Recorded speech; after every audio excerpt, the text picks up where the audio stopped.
Assalamualaikum warahmatullahi wabarakatuh. Yang terhormat kepada Ibu Nadia Fasa, STMT, selaku dosen pengampu pada mata kuliah Metodologi Penelitian. Di sini saya Rodlian Laksana dengan NPM 23043 akan mempresentasikan hasil penugasan UAS yang berjudul Pengaruh Pelatihan Keselamatan dan Kesehatan Kerja atau K3 terhadap tingkat kecelakaan di pabrik. Adapun daftar isinya, yang pertama ada pendahuluan, tinjauan pustaka, dan metodologi penelitian. Pada latar belakang, di sini keselamatan dan kesehatan kerja atau K3 ini merupakan aspek fundamental yang memastikan pekerja tetap aman, sehat, dan produktif dalam aktivitas industri. Meski demikian, data Kemenaker hingga April di 2025 menunjukkan masih tingginya angka kecelakaan kerja, yaitu di 47.300 kasus atau meningkat di 12% dari tahun sebelumnya, menandakan bahwa penerapan K3 di berbagai sektor belum optimal. Permasalahan seperti kurangnya pemahaman prosedur keselamatan, rendahnya kepatuhan penggunaan APD, serta lemahnya budaya keselamatan masih menjadi faktor utama penyebab kecelakaan kerja yang merugikan perusahaan maupun pekerja. Pelatihan K3 ini menjadi solusi yang efektif karena mampu meningkatkan pengetahuan, keterampilan, dan kesadaran pekerja dalam mengenali serta mengendalikan potensi bahaya. Itu menurut salah satu jurnal di 2024, dan sekaligus mendukung terciptanya penerapan K3 yang lebih terstruktur dan berkelanjutan. Dengan demikian, pelatihan K3 ini diharapkan mampu menekan tingkat kecelakaan kerja dan secara bersamaan meningkatkan produktivitas dari perusahaan. Pada rumusan masalah yang pertama, bagaimana kondisi penerapan K3 saat ini ditinjau dari masih tingginya angka kecelakaan kerja. Yang kedua, faktor apa saja yang menjadi penyebab utama kecelakaan kerja di pabrik. Yang ketiga, sejauh mana pelatihan K3 efektif dalam menekan angka kecelakaan kerja dan meningkatkan produktivitas. Untuk batasan masalah dan asumsi penelitiannya, yang pertama itu ada penelitian ini hanya berfokus pada pelatihan K3 sebagai variabel utama yang memengaruhi tingkat kecelakaan kerja.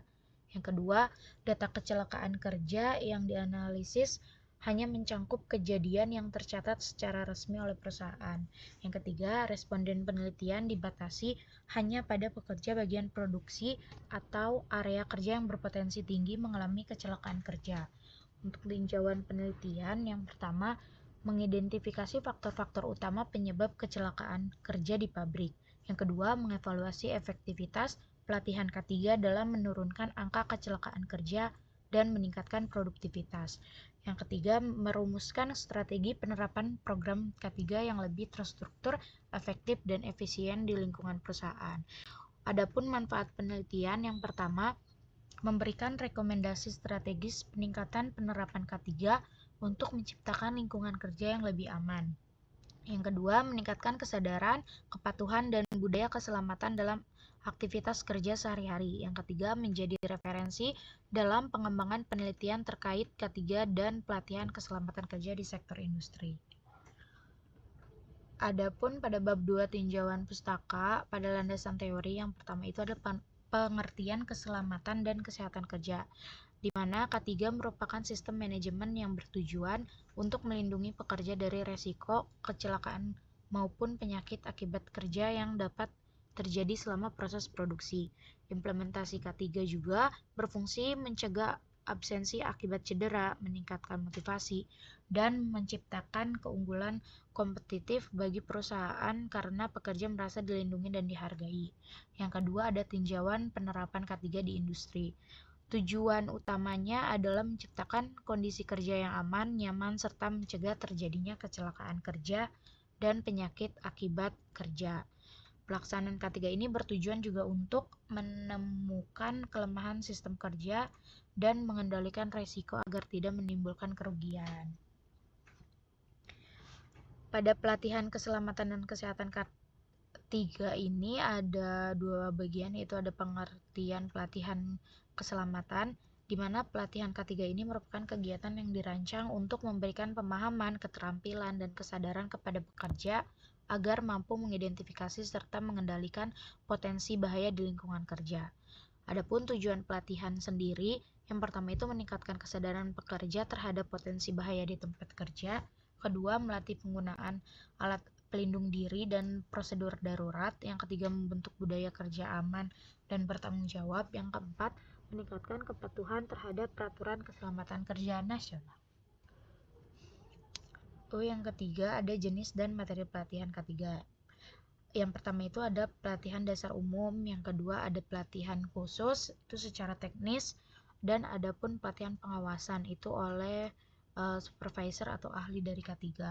Dan yang keempat itu ada dampak pelatihan dari K3 sendiri. Berdasarkan penelitian, pekerja yang mengikuti pelatihan K3 ini memiliki kepatuhan lebih tinggi terhadap penggunaan APD dan menunjukkan efisiensi kerja yang lebih baik. Hal ini karena pelatihan membantu mereka memahami prosedur kerja yang benar dan aman. Adapun pada kecelakaan kerja di industri, yang pertama, pengertian dari kecelakaan kerja itu sendiri adalah kejadian tidak terduga yang mengakibatkan cedera, kerusakan, atau kerugian di tempat kerja akibat aktivitas kerja atau kondisi lingkungan yang tidak aman. Faktor penyebab kecelakaan itu ada dua. Yang pertama ada faktor manusia seperti kurangnya keterampilan, kelelahan, stres, serta rendahnya kesadaran keselamatan. Yang kedua ada faktor lingkungan seperti peralatan yang tidak layak, kurangnya pengawasan, dan standar kerja yang tidak sesuai. Adapun di sini state of the art yang saya pakai kurang lebih ada 6 jurnal, di mana dua jurnalnya Inter dan 4 jurnalnya Sinta. Adapun kerangka pemikiran di sini, yang pertama ada pelatihan K3, yang kedua peningkatan pengetahuan dan peningkatan kesadaran pekerja, lalu penerapan K3 yang efektif, ada penurunan tingkat kecelakaan kerja, dan peningkatan produktivitas. Adapun bab ketiga yaitu metodologi penelitian, di mana jenis penelitian yang pertama ini menggunakan pendekatan kuantitatif dengan metode explanatory karena bertujuan untuk menjelaskan hubungan kausal antara variabel pelatihan K3 yaitu X dengan tingkat kecelakaan kerja yaitu Y. Pendekatan ini dipilih untuk mengukur besarnya pengaruh secara objektif melalui pengumpulan data numerik menggunakan kuesioner, sehingga hubungan antara kedua variabel ini dapat dianalisis secara terukur. Lalu ada lokasi dan waktu penelitian. Penelitian ini dilaksanakan di pabrik atau industri manufaktur yang menjadi objek observasi. Adapun populasi dan sampel penelitian, yang pertama ada populasi, seluruh pekerja bagian produksi atau pekerja pabrik yang telah mengikuti pelatihan K3 maupun yang belum mengikuti pelatihan.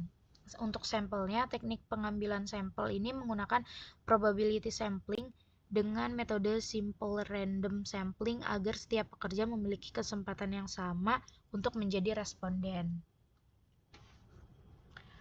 Pada variabel penelitian, yang pertama ada variabel independen, di mana X-nya itu adalah pelatihan K3 dengan indikator yang pertama itu materi pelatihan, yang kedua frekuensi pelatihan, yang ketiga kualitas instruktur, yang keempat itu pemahaman prosedur keselamatan, serta yang kelima itu ada kepatuhan penggunaan APD.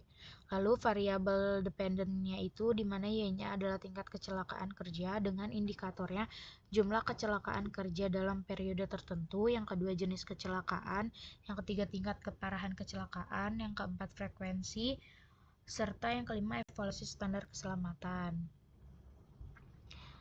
Adapun di sini definisi operasional variabel, di mana definisi dari pelatihan K3 itu adalah program pelatihan yang meningkatkan pengetahuan, kesadaran, dan di mana kemampuan pekerja dalam menerapkan keselamatan kerja.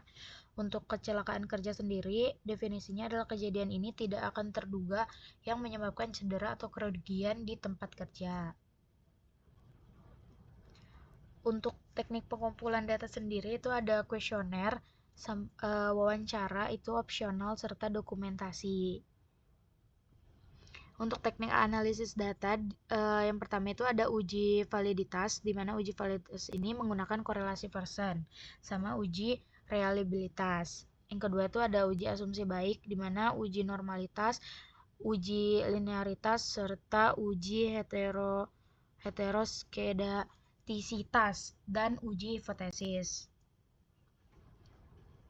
Untuk tahap penelitian ini, yang pertama itu ada identifikasi masalah dan penyusunan proposal, yang kedua ada studi literatur, yang ketiga itu ada pengajuan izin penelitian ke perusahaan, yang keempat ada pengumpulan data melalui kuesioner, yang kelima itu ada pengolahan data dan analisis data, yang keenam itu penyusunan hasil penelitian, yang ketujuh itu penyusunan laporan dan penarikan kesimpulan.